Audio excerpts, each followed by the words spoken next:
we are introducing a new macaroni chick that will be our 108th penguin here at Moody Gardens. So the macaroni penguins are one of the 6 cold weather species we have at Moody Gardens. We have 7 in total, including our warm weathered Humboldts at the end of the aquarium. But the 6 penguins we have in our cold weather exhibit are going to be our king penguins, our gentoos, our chinstraps, northern and southern rockhoppers, and then our macaronis. The macaronis are a species of crested penguins. So they have those fun yellow feathers on the top of their head that goes across their forehead like a unibrow. To start off, the parents are the ones that take care of the chick. They are much better penguin parents than we are. So the chick will be with them up until it's old enough to start wandering around, and if it gets a little too close to the water, we'll end up putting it in our back folding area to make sure that it's perfectly safe while it has its down feathers. So down feathers are the feathers that they have before they're waterproof. So it only takes a couple months for it to lose all of its down feathers. So then after that, we'll start introducing it to the water.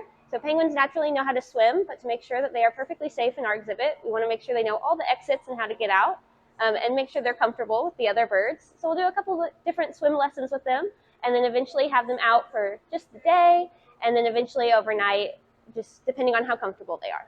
After hatching, penguin chicks are going to be very small. They're only going to be a couple grams big. And then they'll get full grown after about 6 weeks or so, and then it'll take them a couple more weeks after that to lose all of their down feathers. So the macaroni theme for their names is actually one of my favorites. So the first generation that we got are all named after cheeses. So that's where we get the parents, Gorgonzola and Blue. And then all of the chicks hatched out here at Moody are named after pastas. So we have a couple other ones like spaghetti, bucatini, linguine. So we'll have a couple options for this little guy.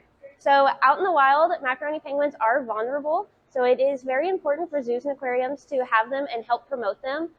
They are super curious creatures, so there are plenty of things we can do to help protect them in the wild, such as decreasing marine debris. So they love anything that's shiny, colorful, and they explore with their mouths. So if they end up ingesting that, that can be really bad for those guys.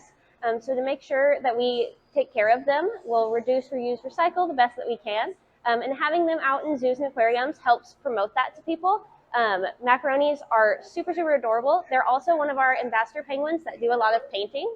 So if you come to Moody to do a private or a public penguin encounter, there is a high chance that you'll get to meet one of our macaronis.